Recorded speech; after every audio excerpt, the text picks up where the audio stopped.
Hey guys, welcome to my channel Sengupta's Creation. I'm Yona Sengupta, your host and your coach, and today this is the second class of the chapter of civics, democratic rights. So let us quickly dive in. Before we will do a little recap of what we did. We learned about the overview, then the life without rights, then we learned about the three examples: prison in Gautama Bay, citizen rights in Saudi Arabia, and ethnic massacre. Then here we also did some of this activity here. I don't have play lot of place here, so I'm doing it like this. Here, this activity we also did, right? So now, right now, we will be doing moving into the next part of the chapter, which is rights in democracy. Okay, now let's learn. Okay, this part. So, what happens in democracy? All of us want to live happily, without fear and without being subjected to bad treatment. For this, we expect others to behave in such a way that does not harm us or hurt us. Equally, our actions should not also harm or hurt others. A right is possible when you make a claim that is equally possible for others. And a right comes with an obligation to respect others' right. Now, what is recognized by society as rightful becomes the basis of rights. That is why the notion of right changes from time to time and society to society. Any claim can be called a right if it has three three qualities. The first one is the claim should be reasonable. Number two is that the claims should be recognized by the society, and the claim should be sanctioned by the law. Next part is that we want to learn is why do we need rights here. I hope you can see it.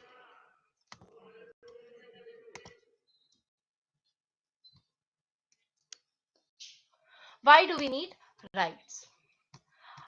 In our country, we need rights because, as we know, that a right is an entitlement or claim of a person recognized by society and sanctioned by law. So, rights have great significance for people. In a democracy like India, rights play a critical role in its functioning by availing political, economic, and social rights to citizens. And rights are also important to protect the interests of minorities and to maintain equality, right? So this is why we need it, but this is just an overlook of why do we need this. If it if in exam it comes that give us five reasons that why do we need rights in a democracy, what will we write? We should write that we all know that democracy stands on the pillar. There's a pillar called the rule of law, where every person must follow the law, and this restricts the powers of the government and prevents any directorial behavior from it. Rights are given for the citizens so that it can be used as a tool to maintain rule of law. They are the positive limitations on the government and other entities as well. So the following points, which I'm going to tell you through the light, and that why we need rights in a democracy. First, it will help to create necessary changes that will make our government run in a better way.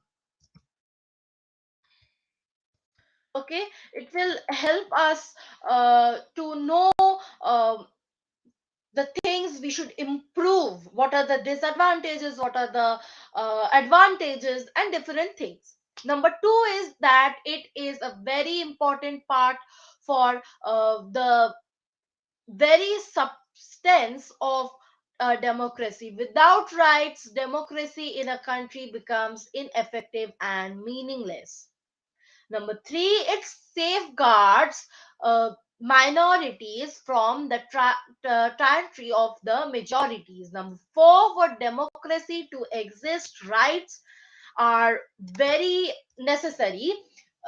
Each countryman has the right to participate in the democratic process. And number five is that it helps to maintain law and order when some citizens try to take away the rights of others. Now, here I will be telling you eight points. You can write any five, or however the question comes, you can write it all. It's up to you.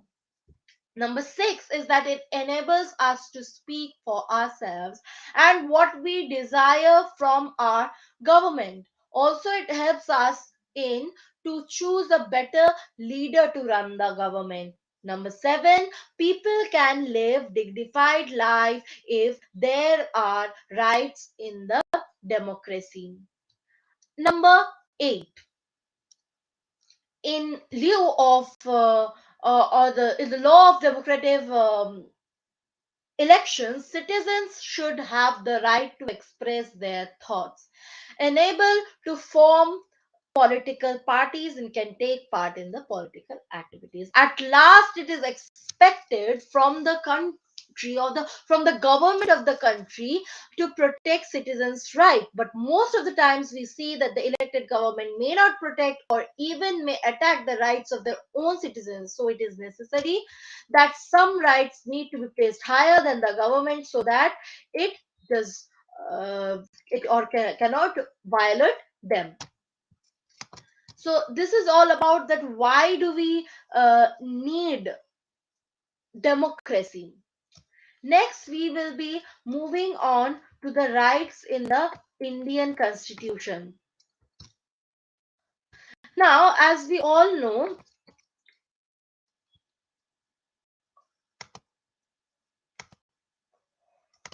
in here rights to the Indian constitution, we already know that our constitution provides for six main fundamental rights. So let us discuss them one by one now. The first one is that of right to constitutional remedies. Sorry. Acha, let's talk about right to equality then. Okay. In right to equality, the constitution says that the government shall not deny to any person in India equality before the law or the equal protection of the laws. It means that the laws apply in the same manner to all, regardless of a person's status. This is called the rule of law, and this which is the foundation of any democracy. It means that no person is above the law, and they cannot be any distinction between a political leader, government official, or any ordinary citizen. Number one is that the government shall not discriminate against any citizen on grounds of religion, race, caste, sex, or place of birth. Every citizen shall have access to public places like shops, restaurants, hotels, and cinema halls.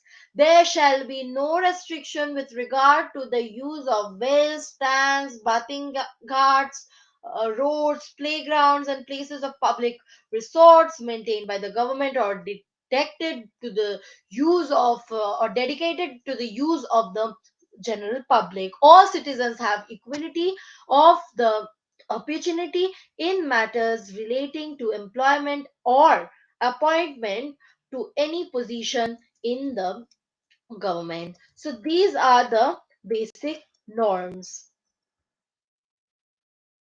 Next we get here is right to freedom. We are only, you're telling me here that why are we not reading it?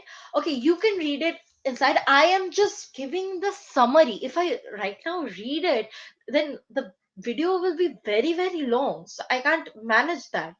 Okay. So number two is right to freedom. Under the Indian Constitution, all citizens have the right to the following six practices, which are: number one, freedom of speech and expression; number two, assemble in a peaceful manner; number three, form associations and unions; number four, move freely throughout the country; number five, reside in any part of the country; and at last, number six, practice any profession or to carry on any occupation, trade, or business.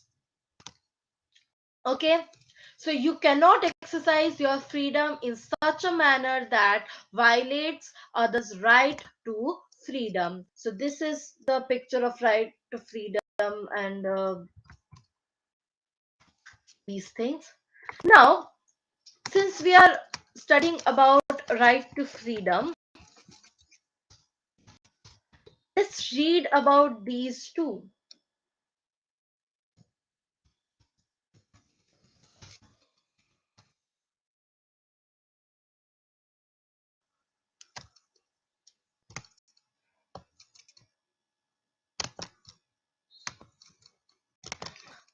Okay, so as we have already seen that the main laws, the right to freedom is one of the most fundamental rights assured by the Indian Constitution, and it is because of the prevalence of these freedoms that make democracy uh, purposeful.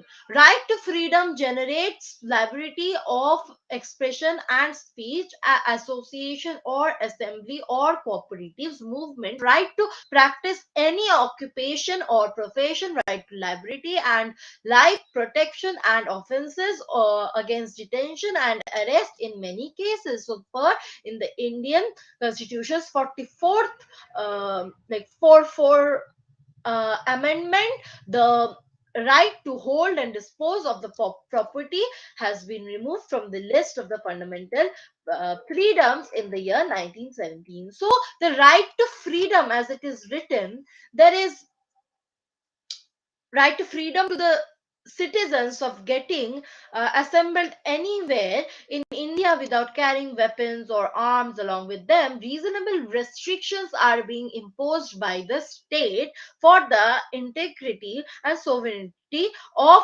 India and in order for the safety and protection of the country, or for the protection of the public.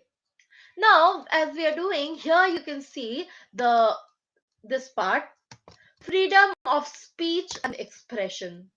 In here, the right of freedom of speech and expression, on which some restrictions are being executed by the government of India. There are, and we cannot really deny them. Okay, just a second.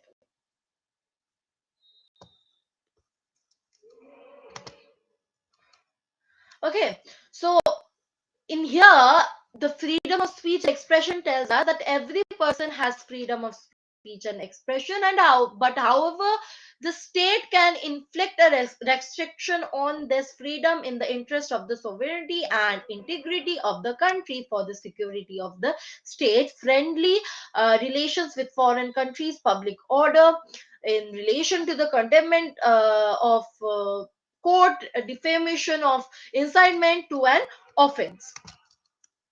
Okay, next we have citizens have the freedom to hold meetings, processions, rallies, and demonstrations. This is also true. Like it means that the freedom to go to, form cooperative societies, association, or unions. Some restrictions were imposed by the government for the mortality and sovereignty of India and for the interest of the public order. Okay, now the state can enforce, uh, or enforce restrictions on such freedom in the interest of public order, mortality, and the sovereignty and integrity of the country. Next, freedom to travel, freedom to travel to any part of the country. Which means that freedom to move freely. So as you can see,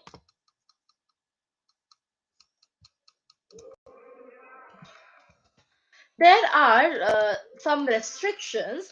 It means that an Indian citizen has the freedom to move freely throughout the territory of India, but the government can impose restrictions on this right only in the interest of the general public, or what purpose they are going for. Acha. Now the constitution says that no person can be deprived of his life or personal liberty except according to procedure established by the law. Okay, we have already seen this, I guess. Uh, Now there can be, any practice or freedom to practice any profession or the to carry on any business occupation as it is already written here. Okay, it means that every person can carry any business or practice any profession provided it is not dangerous or immoral. Also, professional or technical qualifications must be acquired before practicing any profession or carrying on any trade. Okay, so this is what they mean. Now, the freedom to practice any occupation, then the freedom to travel, then the freedom of speech and expression, the freedom to form cooperative societies, association, or unions. These are some few of the right to, no, right to freedom. Now next we will be moving to right to exploitation. Before going into that, we will be doing a small check of progress. Okay, in here it is written that are these cases instances of violation of right to freedom? If yes, which constitutional provision does each of these violate? Okay, I'll give you some time to do it.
So, so in here it tells that we need some do we need some constitutional provision in these cases?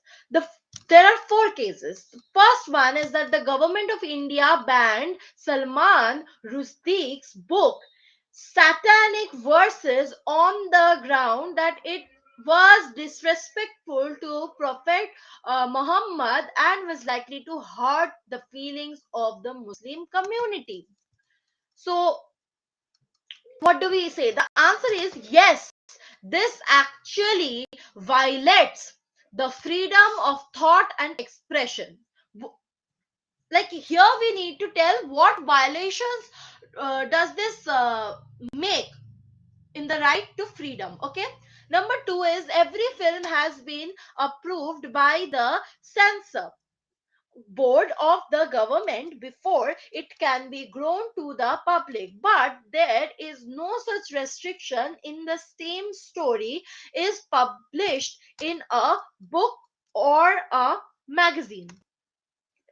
In here, yes, this violates the right to freedom of thought and expression, both. Okay.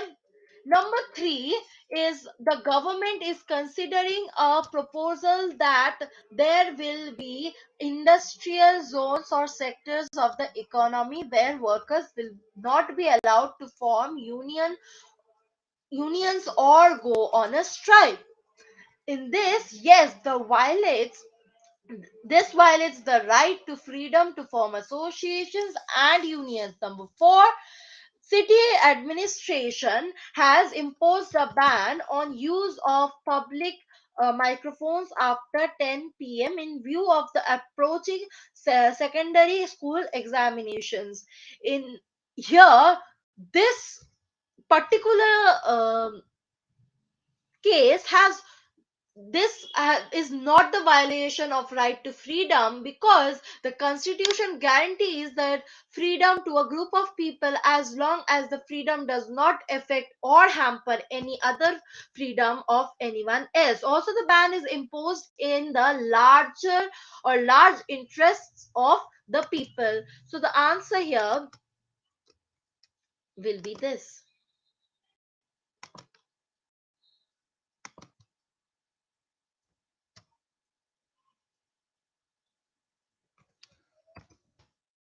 Okay, so this is the thing.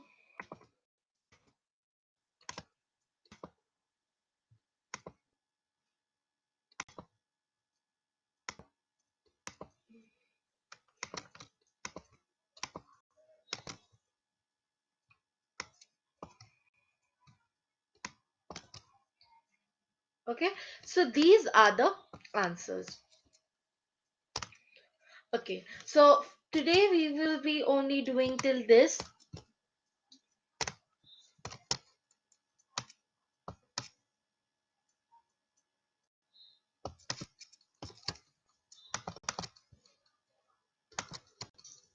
Okay, so thank you. So this is the end of my class. If you like my video, please like, share, and subscribe, and hit the bell icon so that whenever I'm online, you can learn with me. Thank you and have a nice day. Bye bye.